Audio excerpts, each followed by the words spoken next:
Hello and welcome to My Existential Crisis, the podcast where we talk about all the things that make us question our entire sense of self. My name is Madison Epley. And I'm Hailey Guffrey. And I don't know. How's your day going? Oh my god, I fucking awful. Just awful. Oh no, why? Oh no. Work was really bad today. I'm sorry, Guffo. It's okay. I'll make it. It's been a hard week. We're very open here about our mental health, so yeah. My meds don't work at all. I need to get new medication. Oh, no. It's funny. I'm an idiot. So no, you're not. I've been on the same medication for like years, right? Since freshman year of high school. And it didn't work very well, but I was never on it. I never took it regularly enough to really notice a difference or anything, blah, blah, blah. That's all a me problem. Okay. And then I was on it regularly, still didn't notice a difference. So I was like, okay, now it's not a me problem, it's a medication problem. Okay. So they put me on a new med, and this med has not been working at all.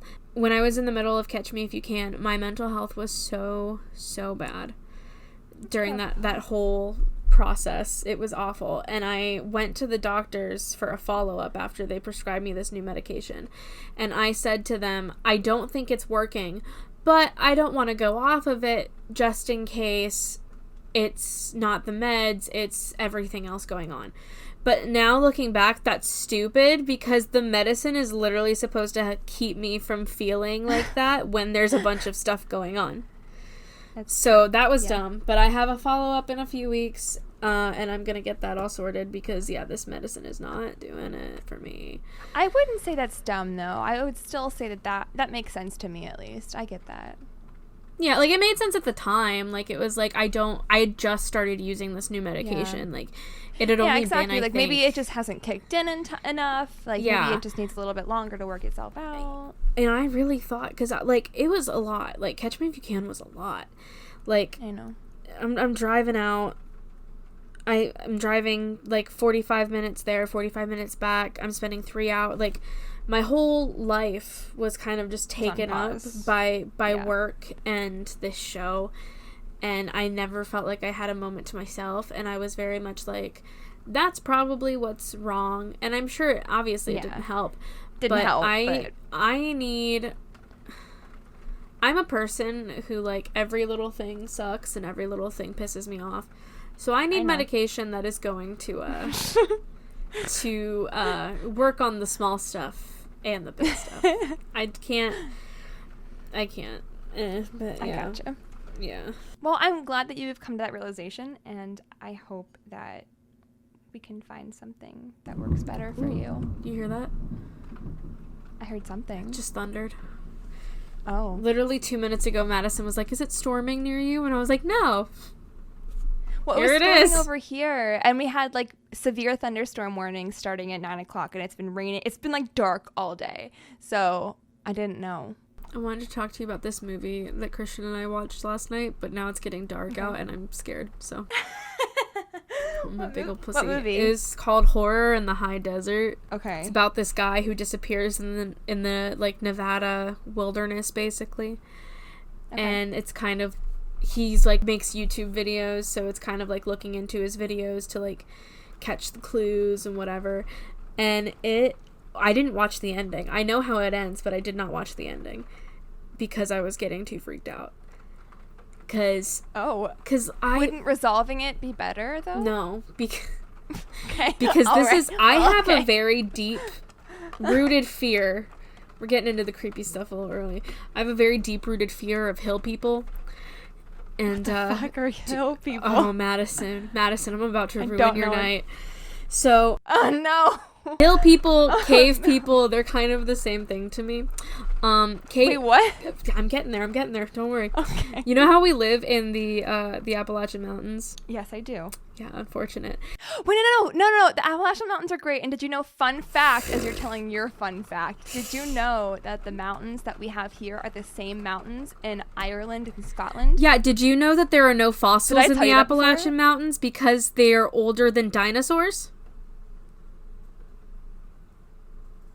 No. Yeah. The Appalachian Didn't know Mountains that. are older than dinosaurs. You will not find any fossils in, like, the mountain rocks. I don't like that. But I wait, don't like that either. I went rock hunting when I was in 5th grade. Was that just somewhere else and not the Appalachian Mountains? I mean, you'll find rocks, but you're not going to find fossils. No, did I say rock hunting? You sure did. Like, no shit, you found rocks, man. It's mountains. What do you mean? I meant fossil hunting. I meant fossil hunting. That might have been somewhere else. Like, I don't know. Okay. Like, the mountains themselves, I mean. Okay. The actual mountains. Okay. I Not- mean, that makes sense. Listen, I'm not saying I don't believe you. I'm just saying I have a vivid memory of going rock hunting, apparently, from when I was in 5th grade. But so, I want you look at a map of missing persons cases in America. Oh. Oh no! Oh no! Are you looking at it? Yes, I am. This is the worst Yeah. thing in the world. So one of the theories that are running and that I Oh, that's personally awful. believe is cave people. I just got chills. Yeah, Like, it's no awful. joke. It's terrible. I I told am you I was going to ruin freaked your night. out. Cave people live in these mountain regions, and they are people who are very like not Who have not experienced it's kind of socialization. it's kind of like the whole thing is like, oh, they're like cannibals and they kidnap and eat people and stuff like that. And I don't know, that just scares the hell out of me. It makes me Does it have anything to do with like, you know, it's not cave people, but like the people of Appalachia. Yeah, Appalachia. Did I say Appalachia? I live in the Appalachian Mountains. yeah. I should fucking know. I just like I used to say Appalachian all the time, but then I found out that I was wrong my whole life. So, Oh. Well. no, it's fine. You do what you can. Now you can teach me. This is the worst thing I've ever seen. Yeah, it sucks. It's awful. There's a whole documentary For people who might not be looking and are just like, what are you talking about? Literally, it's a bunch of blue dots quite literally along the Appalachian Trail. Yeah, let me just tell you, basically, the map of disappearances in the United States and the map of national parks, it's not a very big Venn diagram. It's pretty much almost just like a circle. I mean, that makes sense. Not that I would ever harm anybody, but those are very good places to do it because yeah. And there are certain places I think it's in Yosemite or Yellowstone, but there's a place where there is like, it's so far out that there's no real legal thing about, like, there's no police it's like or anything. wilderness. Like, yeah, you're like, in the wild. yeah, and like you can murder someone there and legally not get in trouble because it is under no jurisdiction. Wait, really? Yeah, I think so. I'm like 99% sure. You have to get in trouble at some point, like even if it's not locally, like at some level of government in this country. Yellowstone has a 50 square mile zone of death where you can get away with murder. What the fuck? Yeah, That's insane. it's crazy. But I have a big thing. I don't like. I'm looking at. Wait, I'm What? looking at this map, and it's like it looks like an old blog post, and it just says, since I love true crime and these cold cases, wow. Like, not cold cases, like coleslaw, like I'm sorry, I'll cut that out, but it was just funny. It just tickled me. I'm so sorry. I'm going to definitely cut this out. It's okay. Wait, it actually definitely says Slaw and Order cold cases. Wait, what am I on? I have no idea, Wait, man. what am I on? I promise this is Slaw and Order cold case. Okay, sorry. I do want to clarify something about these maps if you choose to go and find them.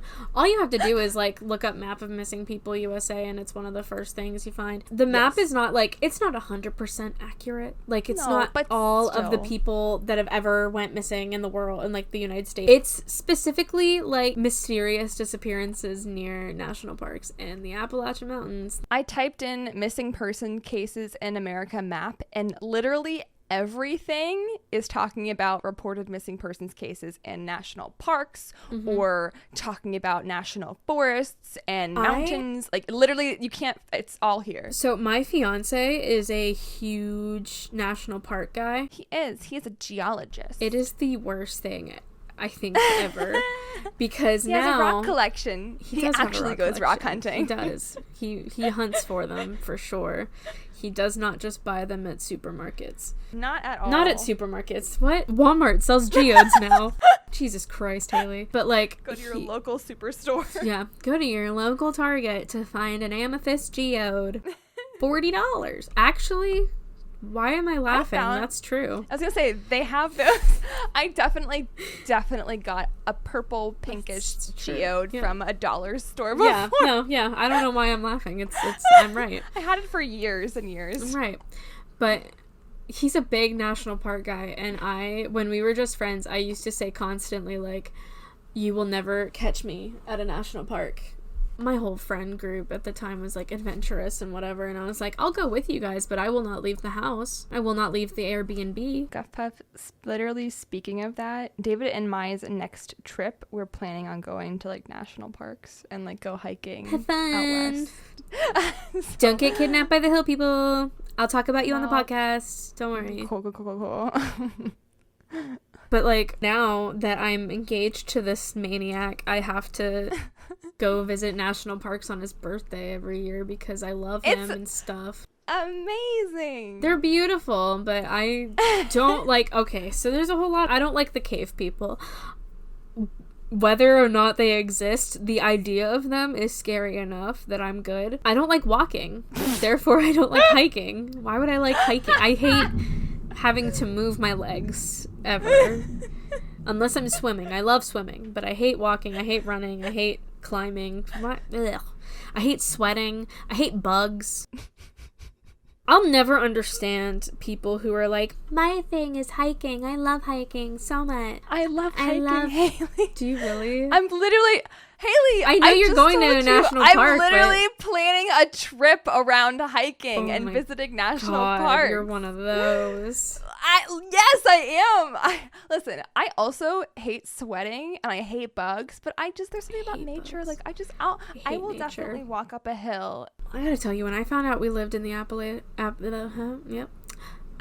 when I found out we lived in the Appalachian Mountains, I was very upset. When did you find out? You're gonna laugh. Like, recently? Yes, like a few months ago. Are you serious, Guff Puff? I'm not even joking a little bit. I said to Christian, I said, how far away are the Appalachian Mountains from here? because of shit like this, because I was scared. In the mountain. Because I was scared of something.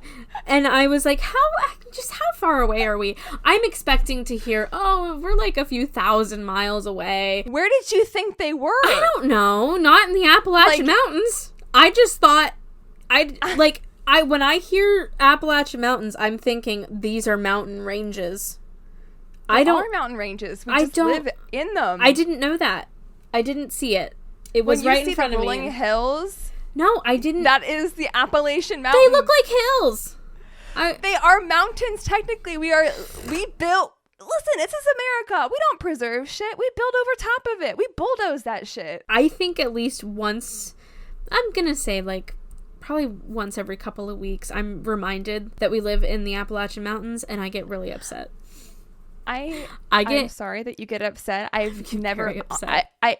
I've just considered it as fact, and I've never let that fact bother me in any way, so I literally don't know how to relate to this at all. Well, you know how I am. Like, I'm very... I know how you are. I'm a very paranoid person. I get it. And you are all the things. I believe in, like, every I believe in everything. I am the dumbest person alive.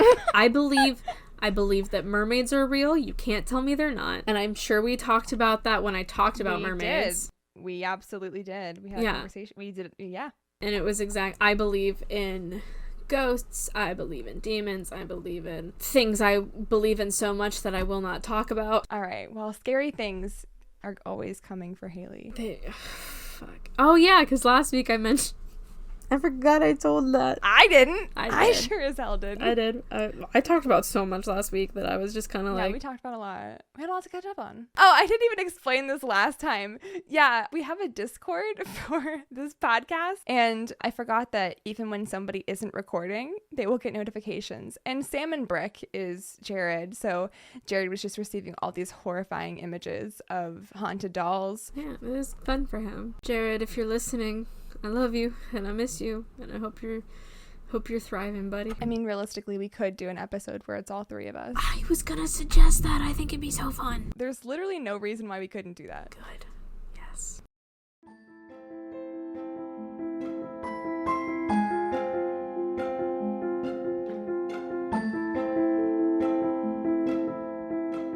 Oh, okay. So before I get started off with my story, I just wanted to give a quick update. So, Hailey, you covered Lady of the Dunes like very, very early on in the Right. It's like episode 2. Yeah. Yes. So we know that it was a mystery for years, and that time last year, we finally learned her identity, which was Ruth Marie Terry. But literally as of the 29th of August, so like last week, whenever we're recording this, they closed the case. They officially concluded that it was her husband. Dude, I thought you were going to be like, we just found out who it was, like who the Lady of the Dunes was, and I was like, I covered. No, that was your whole story. Yeah, I was so confused. I was like, I did that. But, no, okay. no. Yeah, no, they officially closed it as shit. of last week. So it was her husband. Unfortunately, he passed away, so he will never come to justice, but at least she has answers. So there's that. I hope that her spirit can rest peacefully now. Yeah, I'm sure that honestly it has to, right? It was decades of her not having anything, and then she actually had a name, and then we know what happened to her. Yeah. So yeah, there's that, just that little quick tidbit before I dive right in. But so this one is also super recent. There's been so many recent things happening in the news recently. I keep saying recent. That's annoying. With true crime and whatnot. Guff Puff, do you know who is one of Britain's most prolific child killers? No. Is it a nurse? It is a nurse. Is it like a nanny or some shit? Like she was like, I'm gonna poison the little children that I watch. Well, yeah. So it's actually, it definitely was. And she was just sentenced like last month. So it's very recent. Oh, damn. Yeah. Wait, she was still alive? Yes. Oh, I thought Homegirl was long gone. No, we're talking modern days. And that is kind of what makes it so scary. And that's the story I'm going to tell today. How this happened, how it was able to happen for so long, and who did it. And that is the story of Lucy Letby. So Lucy was born on January 4th, 1990, and she was the only child of a finance manager and an accounts clerk. When she was born, her mother had a very difficult birth. A friend from her high school recalled that Lucy was always so grateful to all the nurses who helped to save her life during her birth, and because of this, Lucy spent her life dreaming of being a nurse. And this same friend also said that basically everything that she did was in pursuit of becoming a nurse. Overall, we don't know much about her upbringing. There is nothing of note because it was pretty normal. It was very unremarkable. There was no abuse, no trauma, literally nothing besides that difficult birth. And there's no more than that. So she studied nursing at the University of Chester and graduated in September 2011. Also, probably important to mention, we're in Britain right now. I think I mentioned that early on, but just to clarify, this is in Britain. So she graduated in September 2011, and she was the first of her family to get a college degree, and her parents were so proud of her for this, they even took out ad space in the local paper to celebrate their daughter's achievements. From all reports, on all accounts, she was adored and came from a healthy home. Lucy began working as an RN in the neonatal unit of the Countess of Chester Hospital in 2012. A staff profile, Lucy said that she was responsible for, quote, caring for a wide range of babies requiring various levels of support, and that she enjoyed, quote, seeing them progress and supporting their families. In her personal life, Lucy also campaigned to raise funds for a new neonatal ward at the hospital she worked at.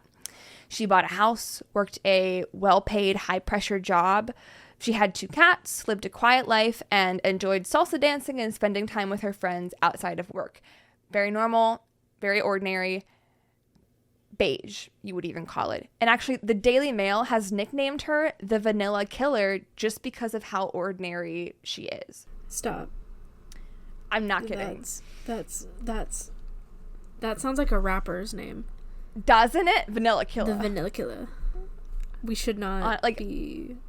No, we should not be. It, but it's terrible. Just, but like, man, for all the things you could say, yeah. If you say it in a British accent, Vanilla Killer. Vanilla Killer. Vanilla Killer. Wait, no. The Vanilla Killer. We don't know. Oh, you heard about that Vanilla Killer? That was better. Yeah, that Vanilla Killer. Yeah, there we go. I had to work it into a whole fucking sentence before it sounded like... So her parents noted that Lucy seemed very happy and content with her life, and she would say as much to them.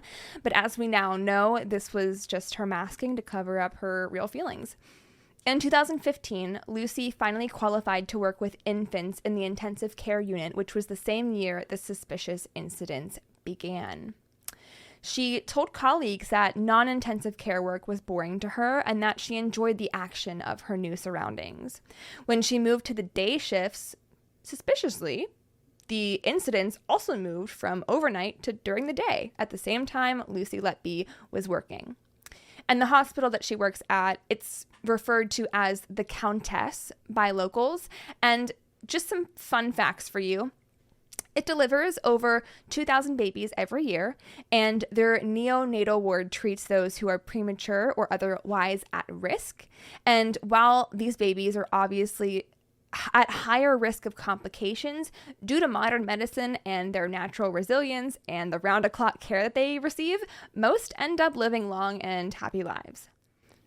However, in 2015, babies who had seemed to be in perfectly healthy condition were suddenly deteriorating without any explanation.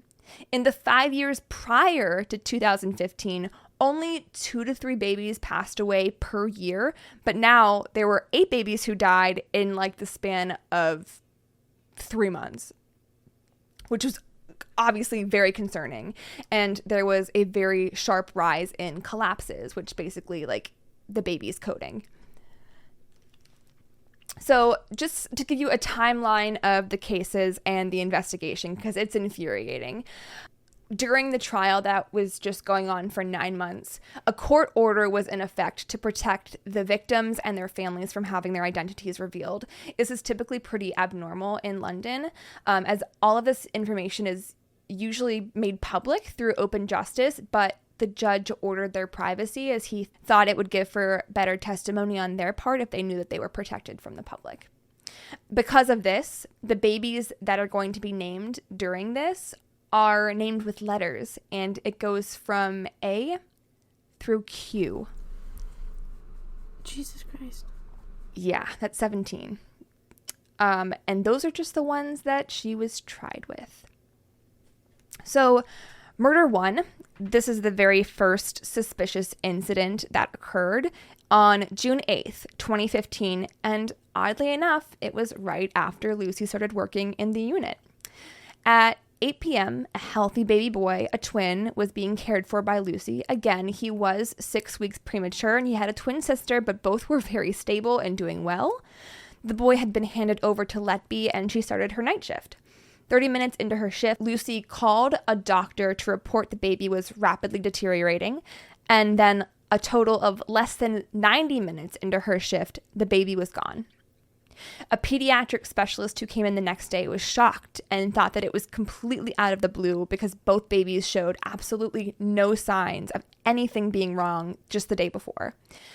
And a fellow nurse said that when the baby started to deteriorate, she saw Lucy Letby standing over and just doing nothing. So this other nurse intervened instead and noticed the baby had a strange blue and white like mottling on his skin, this type of like weird rash, which they had never seen before. And this is important because later it's connected with the other deaths, and it was concluded that this baby had been injected with air, which resulted in an air embolism. And if you don't know what that is, basically whenever you inject air into the bloodstream, that air bubble can cause things to stop. It can cause your blood to stop running. It can cause like heart problems. It can cause seizures. It can cause pain. It can basically just stop things in its tracks. And for premature babies, it can be lethal, as we see here. More babies continue to die and collapse in mysterious circumstances, many times presenting with this strange rash and discoloration of the skin. And none of the doctors or nurses had ever seen it before, and they just couldn't figure out what was causing it. An informal review was conducted in July of 2015. This is just a month after the incidents started to occur. And this review revealed some pretty troubling details about these 4 unexplained collapses and the 3 deaths. Of course, at this time, just a month later, it was observed that Lucy was on shift every time. The head doctor reported this, raised the alarm, but no action was taken by the hospital. The deaths were reported to the trust committee, but were classified as, quote, medication errors. And notably, they chose to not classify these as, quote, serious incidents involving uninspected deaths, which is exactly what they were, because these would have been immediately investigated as soon as they were grouped together.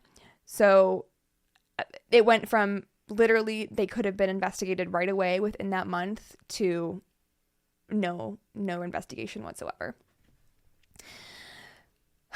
Also really odd, the babies didn't respond to the resuscitation attempts. Usually when they got their heartbeat back, they would see improvement in their breathing right away, but this didn't happen at all. Like there was still something else that was wrong with them. It wasn't like just sudden infant death syndrome. It's not like SIDS where the baby just stops breathing and you can just get it back and it's like, oh, okay, it remembers how to breathe again. No, like they were having some other issues.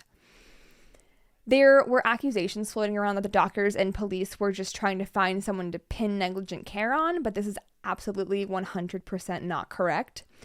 Over the year, more babies were dying and more consultants became suspicious, and they continued to raise the alarm. When they had a meeting with the chief executive of the hospital executive told them that it sounded like a convenient excuse for the spike in deaths. Basically tells them that they're looking for a scapegoat.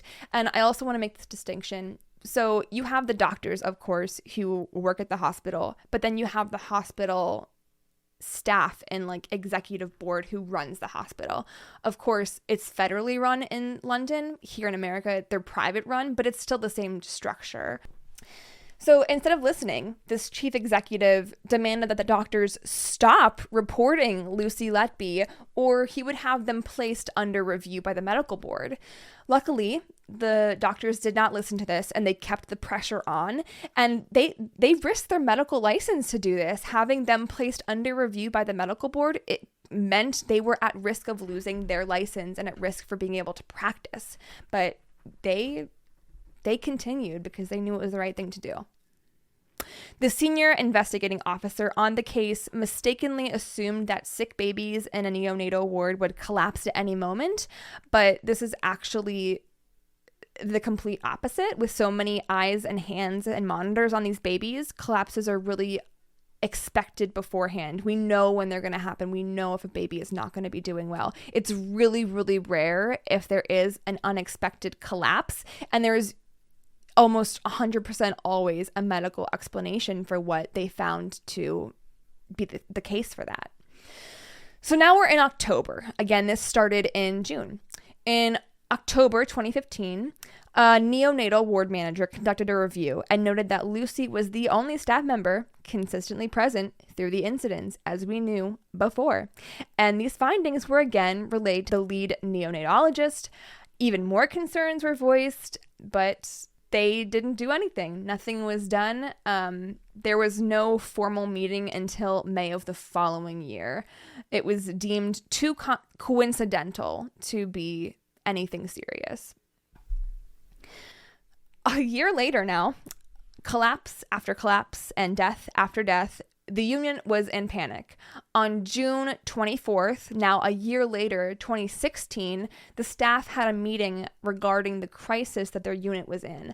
And a doctor by the name of Dr. Breary was the original doctor who raised the concerns. He just asked Lucy in this meeting one day how she was coping. And during these meetings, this is very serious.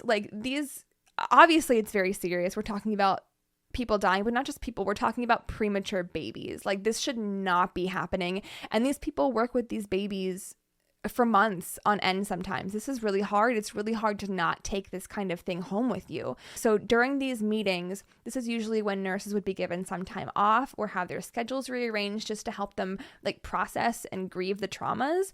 But Lucy didn't want any of it. She seemed indifferent and said that she'd be back the next day. He noticed that there was no sadness, no stress, or really any emotion from Lucy when discussing the events, and he recalled how jarring it was for him to witness, and that night he demanded that she be pulled from the floor.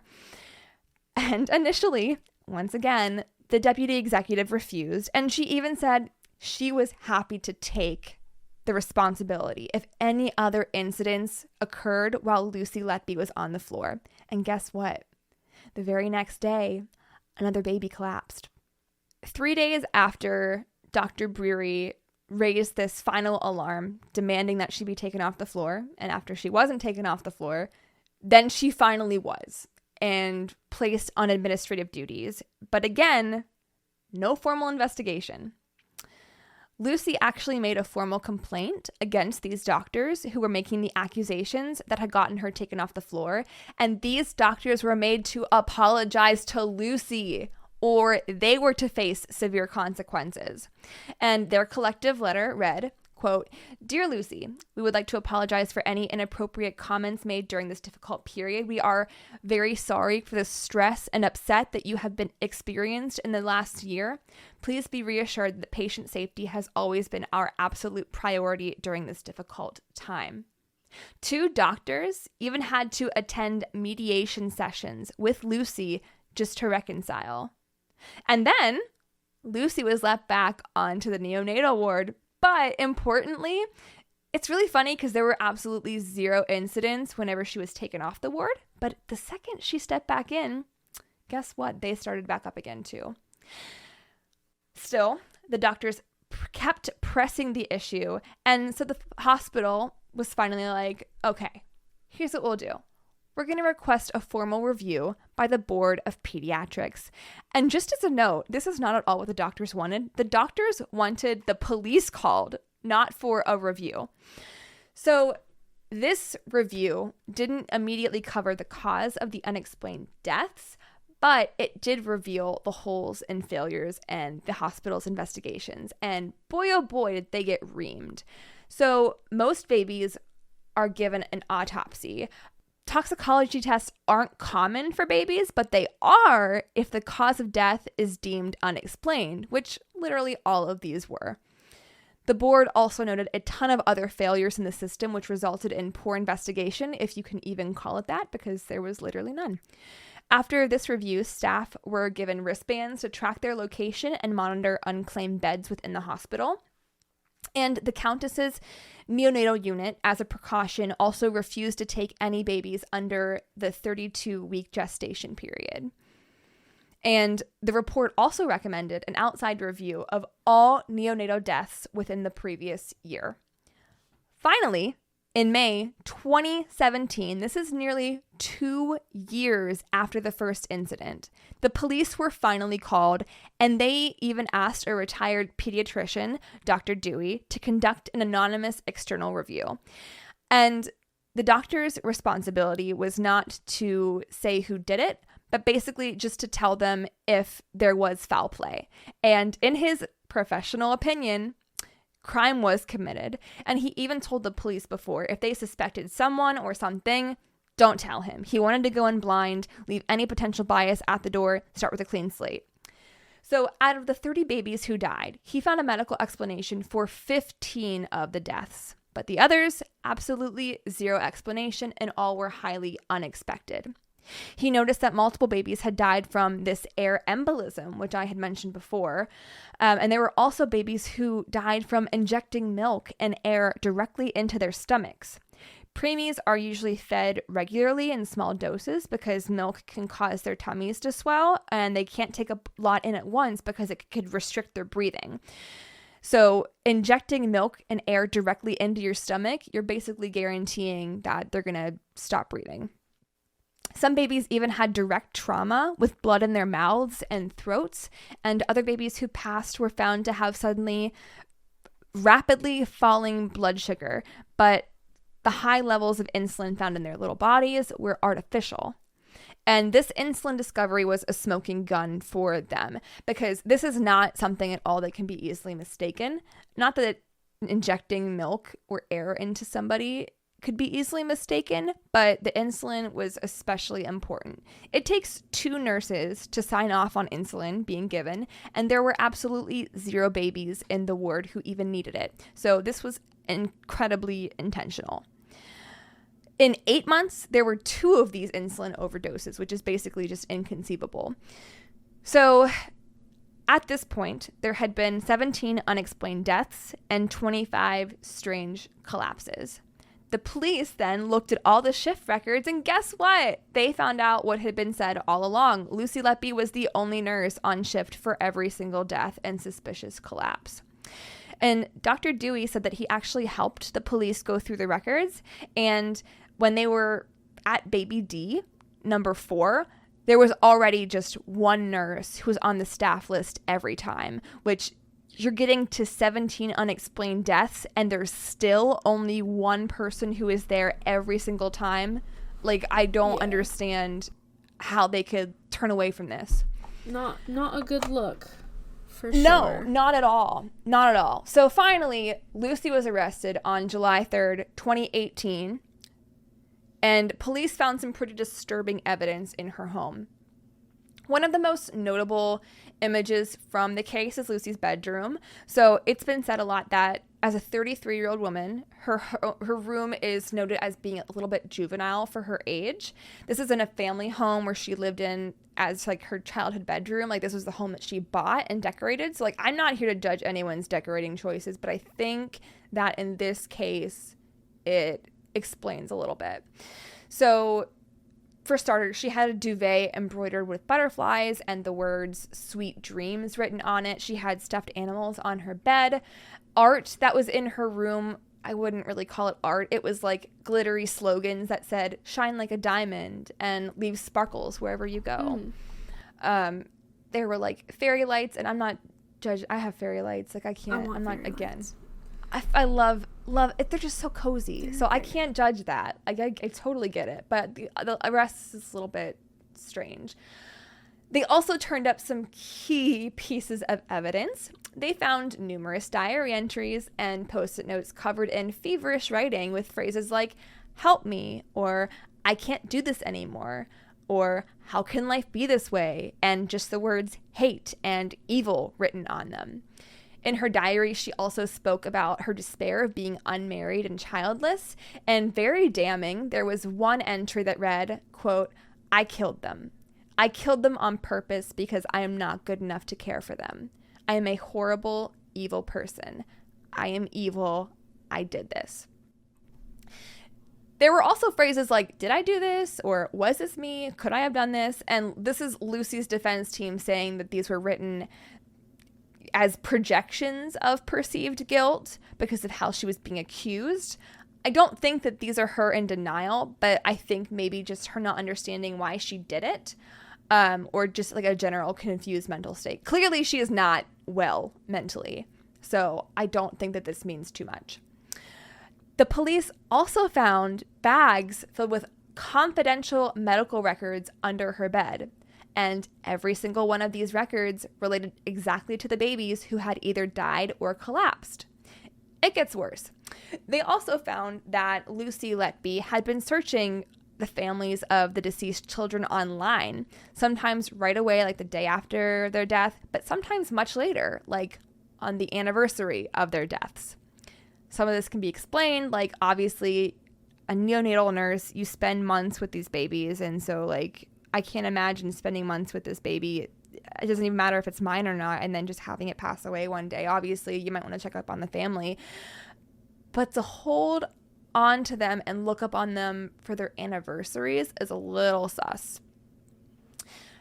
After the deaths of these babies, Lucy would also send sympathy cards to the parents. Not only would she send these cards to the parents of the babies that she had killed, she also took pictures of the cards that showed what she had written and kept them on her phone for years, like keeping it as a trophy to remind herself of what she wrote to each individual family. So I also want to mention the body cam footage for when she was arrested. It's very short. Someone noticed that it's almost like she's wearing a mask and she's presenting like how she thinks that she should present. It really grinds my gears, but she also speaks so meek and so timid as a way to keep up this innocent persona. And at one point, she asks the officer who is helping her to get into the car, "Please, can you move the seat up? I've just had knee surgery." Like, just so meek, and like I just want to smack her because like it's not fooling anybody. And just like hearing those words doesn't seem off, but like if you, just the way that she says it, it's just, again, very juvenile, very meek. It's like mopey or pitiful, like she's a child who is trying to seek pity from her parents. In her interview with the police that same day, she's very cooperative. Again, she speaks so quiet and calm and shows no emotion or empathy. A police interrogator who was there actually said later that she thinks that Lucy maybe just wanted to see how much they knew about it, because if she were to just say like no comment, she wouldn't get the same amount of information from them as if she were to cooperate. I also think that it's just a calculated way of her to, you know, keep up this persona of her being so innocent. I also want to mention that later she says in court that this arrest gave her PTSD. And don't get me wrong, getting arrested would be incredibly jarring, especially for someone who has never been in any trouble at all. But if you watch it, it is literally the most gentle, respectful arrest and interrogation I have ever heard of. There is very little to no force used. It's not like she was slammed up against the car. Everything was so willing and gentle. Her parents and her former friends remain by her side and insist that she couldn't possibly be responsible for this kind of thing, but that is the halo effect in action. As for the trial, it would be 4 years until she officially stood trial, and she was only accused of 7 murders and 10 attempted murders. There were actually 25 incidents in total, but there wasn't enough evidence to prosecute them all, especially because of the very shoddy investigation that they did. So they just charged her with what they could most likely convict. So it started on October 1st, 2022, and it lasted for 9 months. And this was actually the longest in British history. The jury was told it was going to be a long trial, and they were also told it was going to be complex. But just as a heads up, right at the start, they were handed a 25-page glossary of medical knowledge and terms that might come up in the trial, just because of how thick the information was. And there was so much to sift through. There were 5,500 police statements, 32,200 exhibits, and 1,300 pages of audio transcripts. Again, the names of the families will be protected. And Lucy's defense was that the hospital was providing inadequate care and that she was the scapegoat. But while under testimony, she was asked, well, okay, how were they given inadequate care? How did the hospital fail them? And Lucy admitted that she could not answer that. And she also agreed that it was done intentionally. And when she was confronted with being one of 2 nurses on the floor during some of these events, if it wasn't her, then who was it? And she said that she could only speak for herself, but it wasn't her. I also want to get back to that PTSD thing that she said that she had. So this is a very long trial. Again, 9 months. I am not here to diminish anyone's mental health or their experiences, but I think this is, again, another way of her claiming control, of trying to claim some power over her situation. Usually whenever the defendant goes up to the stand, they just walk up from like that dock that they sit in to hear all the evidence and just walk up to the stand. Mm-hmm. But she said that she had PTSD from the arrest, so she told the judge that she couldn't do that. So she made everybody leave the courtroom for her to go up to the witness stand and then come back in once she was seated, so that they didn't have to watch her walk from the dock to the stand. I get the judge being accommodating. Like, if you refuse this, that could go the other way, but like, this is just more evidence to me of her trying to. This case upsets me so much. I'm so sorry. No, I get if you couldn't tell already, like, it's so upsetting. Okay. So obviously the parents of the children were there for the trial, and they were forced to relive their trauma over and over. And because of the amount of cases and the fact that we're dealing with babies and the length of this already, I really don't find it necessary to explain every single incident. Right. Many were very similar, so I'm just going to cover some different ways that she did what she did. So there were incidences where they found smothering, insulin injection, like I had mentioned, kidney injuries, injecting them with large quantities of milk or air. Baby G, just as an example, was born nearly 4 months premature and weighed just over 1 pound when she was born. And she made really great progress, and she was stable. She was being fed her mother's milk through a tube. And when she reached 100 days of life, the staff even baked a cake to celebrate. But soon after that, at 38 weeks gestation, she collapsed, and she threw up so violently that it spewed feet away from her. This little premature baby, feet away from her. And even after all of that vomit, there was still more air and milk in her tummy. And she was actually transferred to another hospital, and she was miraculously saved. But as soon as she was transferred back to the Countess, she collapsed again after a documented feed by Lucy. And her health deteriorated quickly. And even though she survived again, it has caused irreversible brain damage for this baby. She has been now diagnosed with quadriplegic cerebral palsy and will need 24/7 care for the rest of her life. And she went from being perfectly healthy, this miracle baby, to this. And this only could have happened through force feeding, not by accident. Next, I'm going to tell you about baby E. Baby E's mother found blood around his mouth and asked Lucy about it while she was there in the room. And Lucy said, "It's normal, and trust me, I'm a nurse." That night, the baby suffered severe blood loss, and it's really awful hearing it. The mother said that she heard a horrific scream, and the mother came rushing in. Blood was running out of her baby's mouth, and she said that the sound that she heard should not have come out of a tiny baby. He was in agony. It was like this horrific screech. So another instance for baby K, a doctor walked in on Lucy standing over this baby, and her oxygen levels were really low. Her breathing tube was dislodged, and Lucy said, "Oh, it must have just come out." And yes, this can happen to babies who are active and moving about, but these are preemies. They are not moving like that. So juror spent 22 days deliberating, and she was found guilty of 7 counts of murder and 6 counts of attempted murder. And again, the number she was accused of isn't even close to what she was found guilty for. She was sentenced to 14 life sentences and given a whole of life order. And to explain this, so you know how we have like no chance of parole in the U.S.? Yeah. And how basically in the U.S. you serve your sentences concurrently, like you serve them one after the other. Right. Well, in Britain, apparently they serve them all at the same time. And they also very, very rarely sentence somebody to prison for the rest of their life without an opportunity for parole. And she is actually only the 4th woman in British history to be given this sentence now. Now the goal is for the prison service to keep Lucy safe, because we all know how much prisoners hate people who hurt children, and also keep her from hurting herself in prison. Those are two really, really big fears that people legitimately have about her now being in prison. And I just wanted to go over some of the victim impact statements because it's really heart-wrenching.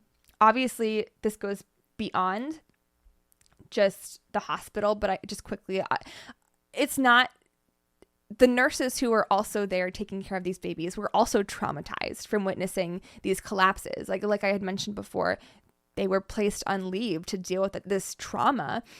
And then now to actually speak about the families. Some women were told that they would never be pregnant, only to have twins. Some women tried to conceive for years, went through multiple rounds of IVF to finally have a baby. Some marriages collapsed in dealing with the trauma of their losses. These are families who will never get to know their children, never get to play with them, watch them grow, teach them, watch them have families of their own. And even for those who survived, the damage done is irreversible and they will never be okay. There is blindness, cerebral palsy, paralysis. Their lives are just altered forever. And many victims even said that they considered taking their own lives because they couldn't handle it. So it's just absolutely terrible how many lives she has affected in doing what she did. And I also want to note that Lucy actually refused to sit in at the verdict, at hearing the victim statements, and sentencing. So she's a coward. And I understand that logistically it's difficult to force someone who doesn't want to be there to sit through those things, but I think that it should be mandatory. It's like, once again, she's taking that power and control away from everybody else so she can hold on to it for herself. And lastly, again, I know this is already super long, I'll make it quick. The big question is why? So here's a couple theories. First is just like the general hero complex, wanting to be the one to save the babies, or the doctors were often relieved when Lucy was on shift during these collapses because she was really great during a crisis. So they were thankful that she was there. And she was described as even having an enthusiasm for resuscitation. It could have been out of boredom. She wanted more excitement on the unit. It could have been for attention and sympathy from the doctors and nurses when things would go wrong. And this is kind of whenever it came out that she had a secret doctor boyfriend. She formed a very close relationship with a neonatal doctor who was 17 years her senior. He was married with 2 children, and they insisted they were just friends, but her diary and their actions would prove otherwise. They would go on long walks. He would visit her alone in her house. They would go together on like day trips and stay overnight in London together. They would stay up late messaging each other. She would scribble his name in her diary with hearts like I did in elementary school for all my crushes. And throughout her accusations, he stood by her and even gave her inside information from his private internal reviews from senior staff members. I don't think this was him helping her get away with it. Obviously it was, but I think that this was him just genuinely trying to reassure her. And I think this is just further proof at how manipulative she really is. He was the only one who didn't suspect her. He even offered to write her a statement of recommendation, essentially, to prove her, you know, how worthy she was as a nurse. And he even told her that he was really proud of the care that she gave the babies who collapsed. And as we tie this back into motive, anytime a baby would collapse, she would message the doctor to say how upsetting it was, and she was given that attention from him. It was positive reinforcement, and he would shower her with affection, buy her chocolate. Also, he was often the one who was called to help resuscitate the babies alongside Lucy. So it was thought that maybe she just wanted to see him, wanted to work right next to him, wanted to get his approval, and wanted to share like this trauma bond essentially with him.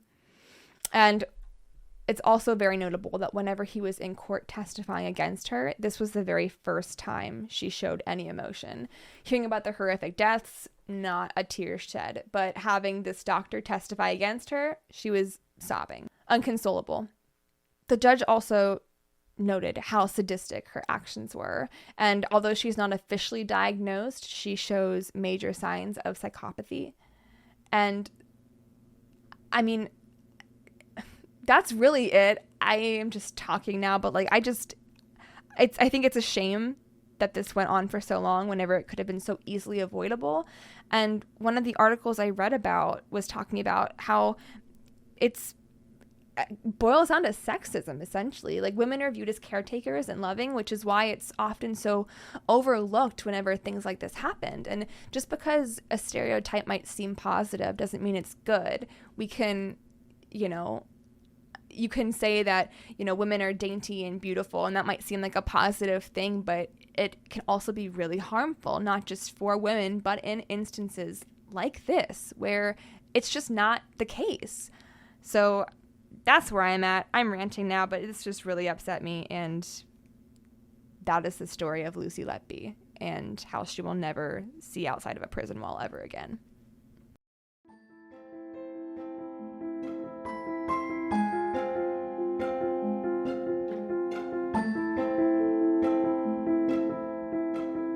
Before I start, I would like to just say that, like, people are gross, and stories like the one that I'm about to share with you they make me lose faith in the human race.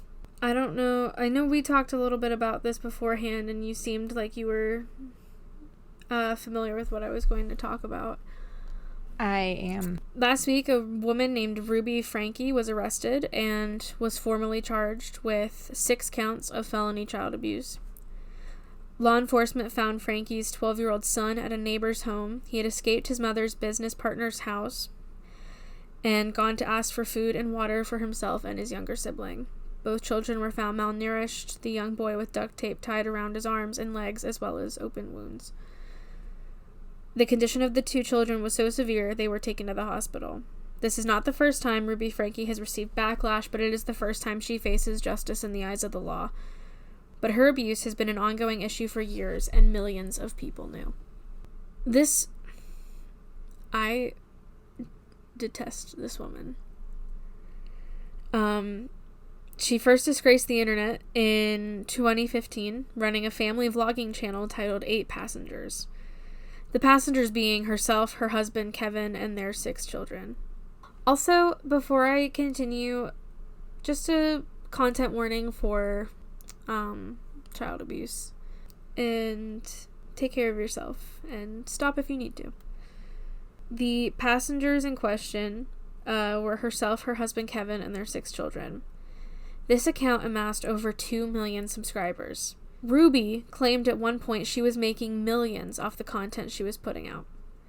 Content where several times she let her ass hang out and showed the world the kind of mother she is. Abusive. Here are just a few of the things that Ruby Franke did to her children on camera. There is a video where 2 of her sons are fighting, and she looks at them and says, "If you don't stop, you will lose the privilege to eat dinner." What the fuck? There's another video. Again, this is all stuff that she herself posted online onto her YouTube account. I want to make that very clear. She put this content out there. It wasn't like someone caught her. It was like, it was her. It was all her. Her 6-year-old daughter had forgotten to pack herself a lunch for school, and Ruby's response was, well, hopefully no one gives her a lunch. Hopefully no one steps up and buys her a lunch, because then she won't learn. That's 6 years old. Disgusting. Her daughter was, so many kids. Her oldest daughter was experiencing dizzy spells, and the father said, we need to get her to the hospital, like it's really bad. And Ruby was like, yeah, of course. But instead of doing that, she took a shower and cleaned the house while her daughter needed to go to the hospital. And I'm guessing, and I've seen other people speculate online, that the reason she didn't want to take her to the hospital to begin with is because she had been restricting her food, and therefore she would get caught. That was why she removed access to her child's bedroom. So, like, as a punishment, she took away her son's bedroom for 7 months. What the fuck? He was like, I've been sleeping... For 7 months? He was like, I've been sleeping on a beanbag for the past 7 months. What? And I think it just was because he played a prank on his brother. Like, this woman's crazy. She's nuts. Oh my gosh. I guess her and her husband picked up all the stuff they had left through the house and on the floor and wherever, and she told them, again, I don't know, and the account's gone now, so all that I have to go on are, like, clips from the internet. I don't know how old these kids are at any given time, but I do know that they're, like, in their late teens to again, like 5 or 6. It's like young to ranging, like teenager. Yeah. And she tells all of them that if they want something out of the bag, they have to give her money for it. What the fuck? Or they have to do a chore that is, like, equal to that monetary amount. Wait, if they want something out of the bag? She put all their stuff. Like, she took, like... Oh, like, she put their stuff in a bag. Yeah, stuff that they had, like, laying out or whatever. Like, she took it all. I see. She put it in a bag. And then she said, if you want it out, you have to pay for it. You have to give me money for it. Teach you the value of your items. She would record private, uncomfortable moments.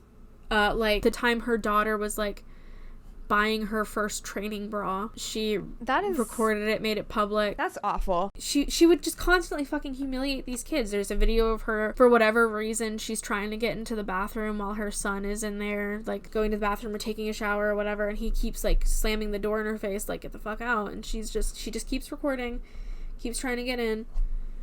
She's just gross. And according to various reports made by police, Franke's home had been visited at least 15 times in the past 4 years. Oh my god. One of these instances, police were told by one of the children that her siblings had been left alone while her mother was in St. George. According to the report, these children were left alone for about 5 days. Oh my god. Again, I don't know the exact ages. I mean, still, you're telling your teenager to take care of your 5-year-old for 5 days. For 5 days. That's not their responsibility. I get leaving a teenager home that long. Like, I'm sure I did take care of myself for that long. But, like, a 5-year-old. Yeah. You're letting your... I'm sorry. That's just so frustrating. Oh, yeah, no. It's like... This is a whole other topic. But it's like the Duggars, how they have, like, a buddy system where basically some of the older sisters will act as mothers essentially to the younger ones. Like, that's just so fucked. The oldest child they did not in this family, the oldest child, she's a girl, and I haven't shared the children's names, even though they're pretty public. Like, you could go and find them, but I'm not comfortable sharing them. No, I totally understand that. The oldest girl is the oldest of all of them, and so many times in these videos you'll see her getting them up for school, getting them ready for school. She mentions that she is the one who makes their lunches and whatever. On top of having to take care of yourself at that age, like, now you have to take care of, like, fucking, like, 4 small children? Fuck that. Mm-hmm. During this initial welfare check, the neighborhood was very interested in our presence. And that's a direct quote. Many of them expressed concern for the children, stating that Franke would frequently leave her children home alone. These concerned neighbors were willing to talk to CPS, but nothing ever came of the investigation. And I don't understand how, because the evidence is all there. And when you see a person like Ruby, you have to ask yourself, if this is what they're comfortable showing to the public, what are they doing in private? It's true. And that is such a big thing for me. Like, the jobs I've had, I've had a lot of jobs that are very people-oriented. Yeah. And I've seen some shit. And it's like, if this is how you act in front of people, with an audience, This woman had no shame, no remorse, multiple times admitting to neglecting her children, to like restricting their food, to... That's ridiculous. All this fucked up shit. And she's sitting there saying, like, I'm giving parenting advice. And there are people who listen. That's the scariest part. There are people who think that she did nothing wrong. There are people who listen to her. There are people who are gonna go and bag up their kids' shit and be like, you have to pay for it if you want it back, and think that that's good parenting. And then when their kid grows up, they're gonna be like, I don't know why they never call me. I don't know why they never talk to me. Sure you don't, dumbass. Why is it only now, after 8 years? A YouTube channel started in 2015. That's the thing. Did nobody, like, throw up a red flag? So many people, apparently, like, according to what I've seen, so many people in the comments were, like, calling CPS, and that's part of the reason she left YouTube, because she left YouTube, I don't know when. The account recently got deleted. I knew about her for a few months now, because she popped up on my For You page on TikTok months ago. Mm-hmm. And it was literally videos of showing how shitty she is, and abusive she is. So, and then I forgot she existed, and then she got arrested, and I was like, why does that seem familiar? And then I watched one of the videos being like, oh, this is what she did. And I was like, oh, that's why, because she's that piece of shit YouTube vlogger mother who is fucking terrible, and I don't care for. I feel like I have mentioned this or something very similar before, possibly when I was speaking about the way women in media are treated. Mm-hmm. Justice in these situations is not real to me. No. There is it's not. Her going to jail does not make up for the fact that this was allowed to continue for years. People saw and people knew, and she made money off of it. No amount of prison time will make up for that in my eyes, in my mind. No, it's true. Those kids have a lot of healing to do. Yeah. And it's just like, there are so many stories I don't know if I'll ever cover just because of how heartbreaking they are. Like, just in general, the CPS system, Child Protective Services, it's so... Oh, it's fucked.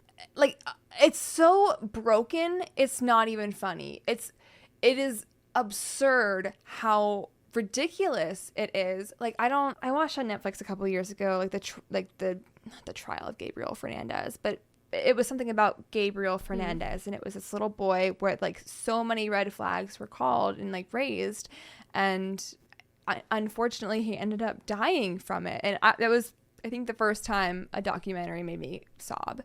But like, it's just like the whole system is broken. Like, I don't understand with all of these accounts. These are not people just trying to bully this woman because she has a YouTube channel. These are like serious concerns. Yeah. It's crazy to me that a system that is literally in place to protect children from harmful people and harmful situations and harmful environments is constantly getting it wrong.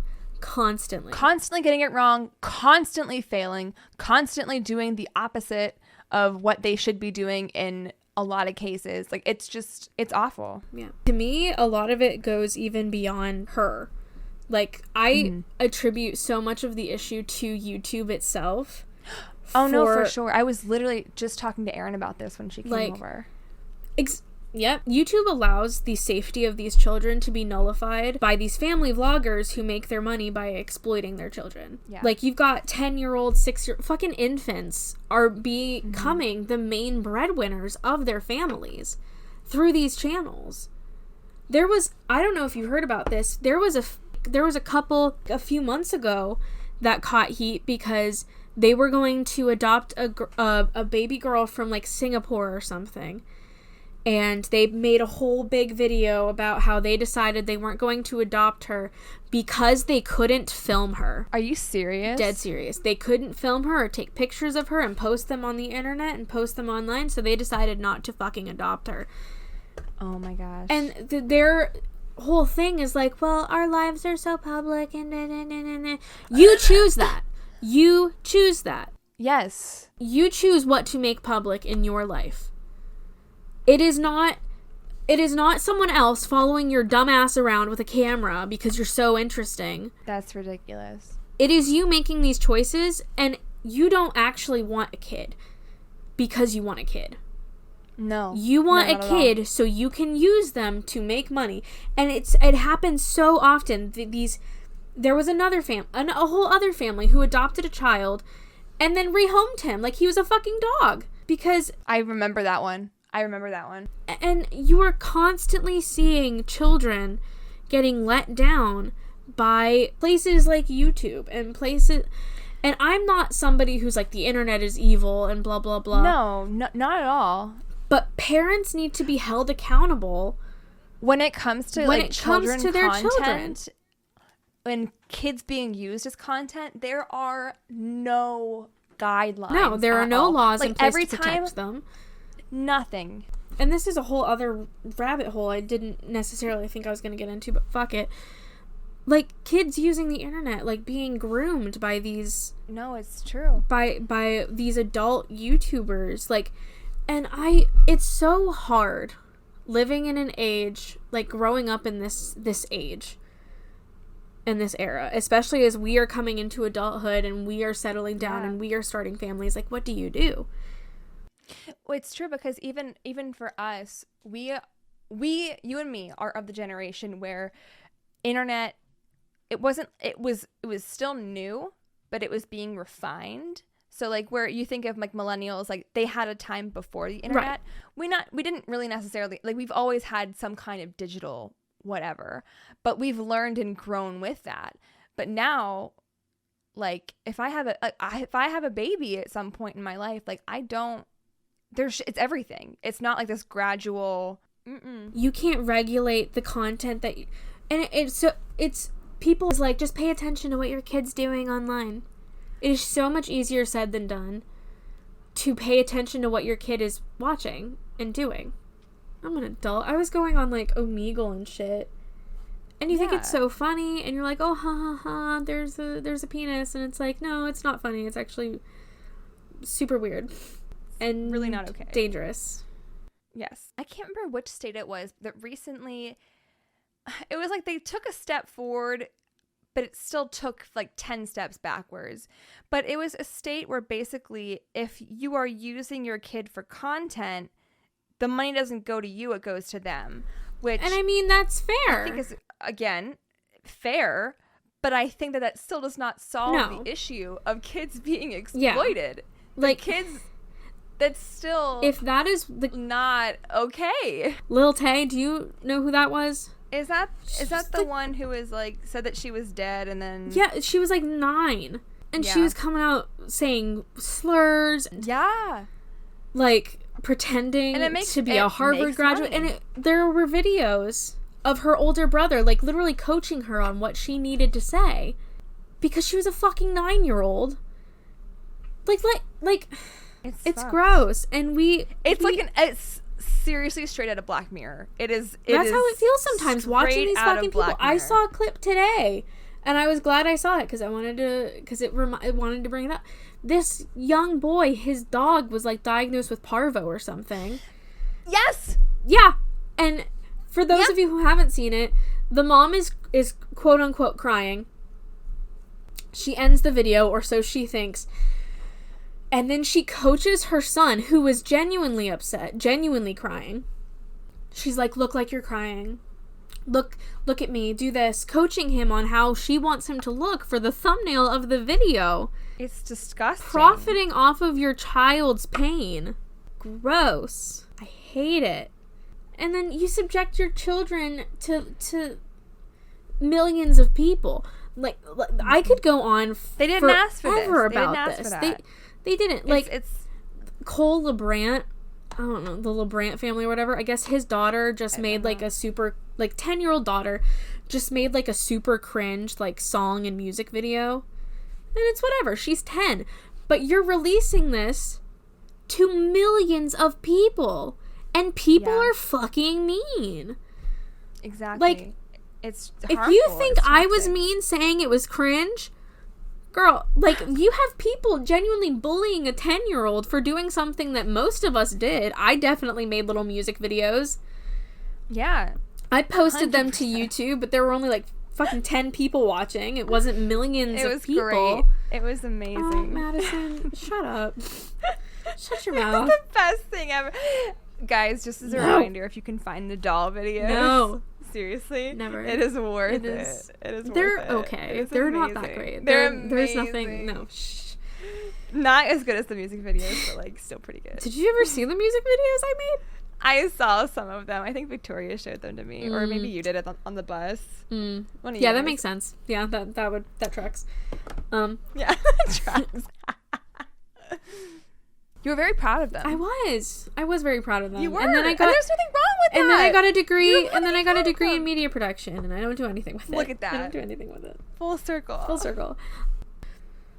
Let kids be kids in a sense that let them exist. Yeah. Let them exist how they want to on their terms, as long as they are not hurting themselves or somebody else. Let them be kids. Let them go and play. Let them, like, if they want something, great. If they want this life, great. Support them. But if you, the parent, are pushing this life onto your children, you need to seriously go somewhere. You need to go to therapy. I had a much more, like, written out version of what I wanted to say. And then it just spiraled. But I did write, if you can't rely on your own intelligence, talent, or work ethic, then fail. Fail and get better. Don't drag your kids into it. Yeah. When they have little to no understanding of what they are really involved in. No, it's completely right. And even then, even if, let's say that 3-year-old is like, Mommy, I do want to be filmed. Mommy, I do want to do this. is that the 3-year-old's decision to make? They're 3 years old. Yeah. How are they able to make that decision and understand the ramifications of what is going to happen down the line? They can't. Exactly. So yeah, while in the moment making content with mommy sounds fun because that's what we do together, that is not fair to that child to say, well they let me. They wanted to do it. No, because that's not right. How are they supposed to know what that's going to be like down the line? It's just awful. I know, like, in a perfect world, there would be ways to keep our kids safe that were easier than just that, like, were more, what's the word I'm looking for, useful, like that they actually mattered. Worked. Yeah, that actually did something. Actually did like something. Oh my god, like, okay, like it was a whole thing. It's like, you can't get on Facebook until you're like 17. Okay, yes. Cool, my birthday, I was born in 1972. Yeah. What now, bitch? Suddenly I'm 11 with a Facebook. You can't be on Tinder until you're 18.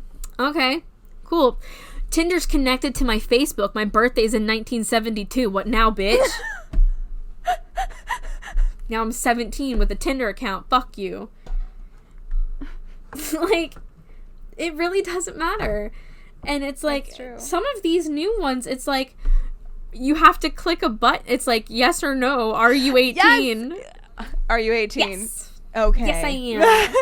They don't even fucking check. They're just like, okay. And it's cool.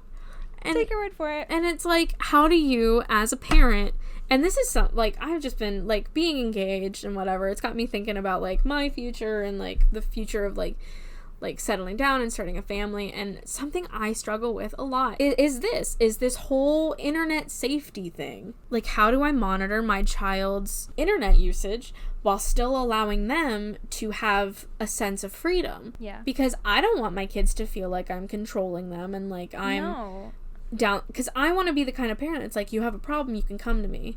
Always. Yeah, exactly. And they're not going to feel that way if I'm breathing down their neck like, what are you on? What are you doing? Who's that? Exactly. You're on TikTok? What TikToks are you watching? Let me watch them. I'm going to watch them over your shoulder. It's also just unrealistic to say, like, just monitor what your child, like... I'm sorry, but I'm not going to be around my child 24/7. Mama has to sleep. Like, I can't. Like, that is just unrealistic. Like, Christian and I were just going to, like, tag team and take turns and, like, stand in the doorway of our child's bedroom. Like, staring at them. Not weird at all. Staring at them. You're not going to stare at your kids while they sleep? Maybe a little bit. Honestly, I stare at my niece while she sleeps. It's pretty cute. This devolved. And I think, to bring it back around to my initial point that I started with, I don't know, maybe we should just have babies make content. Let's scrap the whole episode, Madison. I was wrong.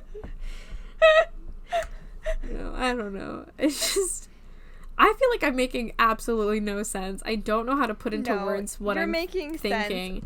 We're just going into like 20 different directions all in one. Like, there is some cohesion somewhere, I promise. There is. I'll find it when I edit it. But to really bring it back around to what I started with, fuck Ruby Franke, and I hope she goes to jail for a very long time. That's what she deserves. Also, you know what? Kevin Franke, you're not off the hook either. There's no way you didn't know about that abuse, sir, no matter what your attorney says. Go fuck yourself. I've seen you in the videos, bitch. You tell him. You're literally sitting next to her. 110%. You were sitting next to her when she says that they have to, these children, including the small ones, have to buy back their stuff. So you, sir, can also go fuck yourself. Anyway.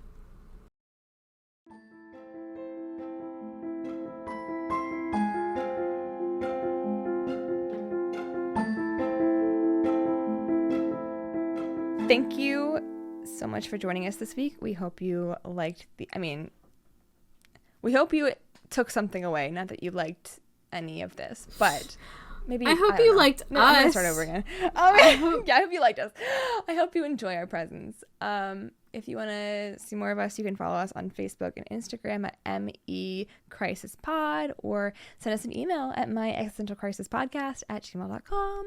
If you have story ideas you'd like us to cover, feel free to send those in to us. And yeah, that's about it. Thanks, guys. Bye.